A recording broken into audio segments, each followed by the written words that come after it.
بسم اللہ الرحمن الرحیم۔ السلام علیکم ورحمۃ اللہ وبرکاتہ۔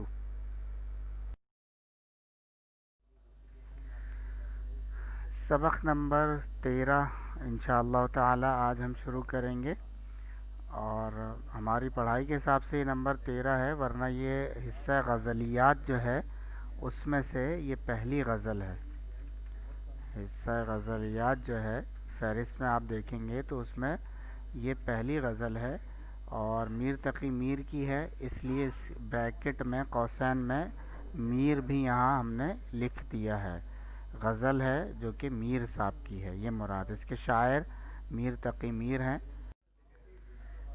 دینی ترغیب کی طرف آتے ہیں جی۔ اللہ کے رسول صلی اللہ علیہ وسلم کا ارشاد مبارک ہے جس کا مفہوم ہے کہ دو نعمتیں ایسی ہیں جن کے حوالے سے بہت سے لوگ دھوکے میں پڑے ہوئے ہیں، ایک صحت، دوسری فراغت یعنی فارغ وقت۔ کیا مطلب یہ ہے کہ یہ دو نعمتیں ایسی ہیں کہ جب تک کسی انسان کے پاس ہوں وہ ان کی قدر نہیں کرتا، دھوکے میں رہتا ہے کہ ابھی بہت وقت پڑا ہے، یا ابھی تو میں جوان ہوں، صحت مند ہوں، کچھ کرنے کے لیے زندگی پڑی ہے۔ لیکن جب وہ ان میں سے کوئی نعمت اس کے پاس سے چھن جاتی ہے تو وہ پھر افسوس کرنے لگتا ہے۔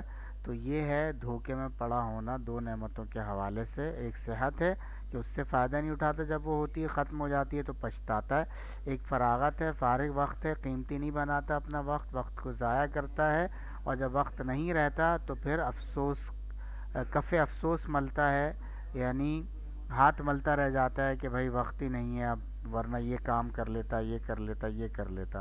تو اللہ تعالی ہمیں بھی ان دو نعمتوں کی قدردانی کی توفیق نصیب فرمائے، اپنی صحت سے فائدہ اٹھانے کی یعنی اس کو نیک کاموں میں استعمال کرنے کی توفیق نصیب فرمائے، اپنی فراغت سے یعنی جو وقت اللہ نے ہمیں دیا ہے اس سے فائدہ اٹھانے کی یعنی اسے نیک کاموں میں اور اچھے اور تعمیری کاموں میں استعمال کرنے کی توفیق نصیب فرمائے۔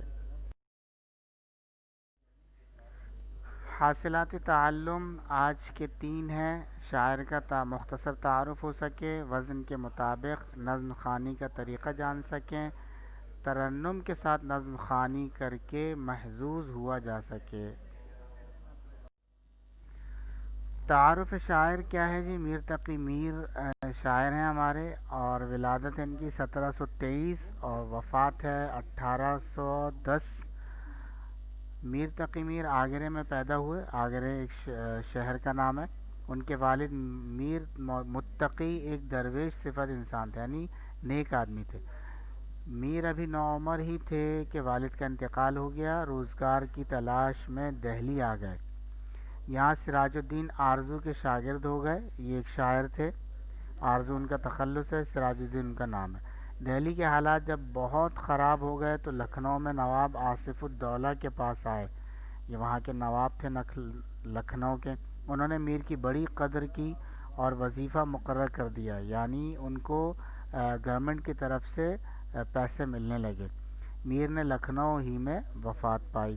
آپ کو خدائے سخن کہا جاتا ہے، یعنی ویسے لفظ تو یہ بظاہر صحیح نہیں لگتا، سخن یعنی غزل اور نظم کا خدا، تو یہ بظاہر اس سے کہنے کا مطلب یہ کہ ان سے بڑا پھر کوئی اور نہیں ہے، یوں کہنا مراد ہے۔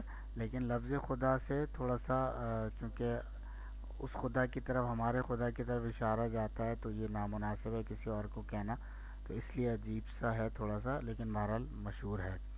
ان کی غزلوں میں انسانی جذبات، درد و غم، خودداری، توکل، قناعت اور دنیا کی حقیقت پائی جاتی ہے۔ زبان صاف اور سادہ ہے۔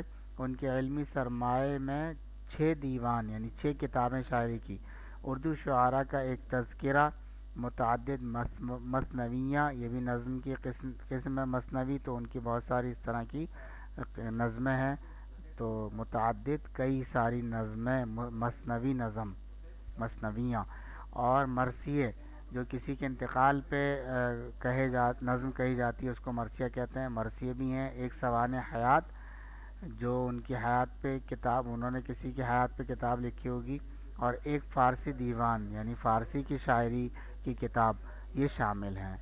میر تقی میر کا سارا کلام کلیات میر کی صورت میں موجود ہے، یہ غزل اسی کلیات سے لی گئی ہے۔ غزل پڑھنے سے پہلے اس کی بلند خوانی، عبارت خوانی سے پہلے ہم الفاظ، اس میں جو مشکل الفاظ ہیں ان کے معانی دیکھ لیتے ہیں۔ یہاں پہ آپ صفحہ نمبر 157 کتاب کا اگر کھول لیں تو آسانی ہو جائے گی ذرا۔ تو پہلا لفظ ہے فقیرانہ، اس کا مطلب ہے فقیروں کی طرح۔ صدا پکار کو کہتے ہیں، دوسرا لفظ ہے۔ تیسرا لفظ ہے عہد، تو یہ وعدے کو کہا جاتا ہے۔ بے خود، خود سے بے خبر ہونا، بے ہوش سا ہونا، بے ہوش سا ہو جانا۔ آپ، ایک لفظ یہاں پہ آپ استعمال ہوا ہے اس غزل میں، اس کا مطلب ہے اپنے آپ۔ جبیں پیشانی کو کہتے ہیں۔ حق بندگی ایک لفظ ہے، بندگی عبادت کا حق ادا کرنا۔ کیا کر چلے، کیسے عمل کر کے آخرت کی طرف چل دیے، یہ اس کے معنی ہے۔ تو یہ مشکل الفاظ تھے۔ اگر کتاب آپ کے سامنے ہوگی غزل، اس میں صفحہ نمبر 157 پہ آپ نے کھولی ہوئی ہوگی تو آپ کے لیے آسانی ہو جائے گی، آپ نوٹ فرما لیں، پھر انشاءاللہ ابھی ہم غزل پڑھ لیتے ہیں۔ چلیے جی، اب ہم آتے ہیں عبارت خوانی اور نظم خوانی یا بلند خوانی کی طرف، ریڈنگ کی طرف۔ تو میں پڑھتا ہوں پہلے، پھر انشاءاللہ باری باری آپ سے بھی پڑھوائیں گے۔ فقیرانہ آئے صدا کر چلے، میاں خوش رہو ہم دعا کر چلے۔ جو تجھ بن نہ جینے کو کہتے تھے ہم، سو اس عہد کو اب وفا کر چلے۔ دکھائی دیے یوں کہ بے خود کیا، ہمیں آپ سے بھی جدا کر چلے۔ جبیں سجدہ کرتے ہی کرتے گئی، حق بندگی ہم ادا کر چلے۔ کہیں کیا جو پوچھے کوئی ہم سے میر، جہاں میں تم آئے تھے کیا کر چلے۔ اب آپ انشاءاللہ آپ سے پڑھوائیں گے۔ گھر کا کام نوٹ فرما لیجئے۔ الفاظ کے معنی کتاب ہی میں الفاظ کے اوپر پینسل سے لکھ لیجئے، یعنی اس کو نشان زدہ کیجئے مشکل لفظ کو، اسی کے اوپر اس کے معنی پینسل سے لکھ لیجئے۔ نظم پڑھ کر از خود سمجھنے کی، یہ غزل پڑھ کر از خود سمجھنے کی کوشش کیجئے۔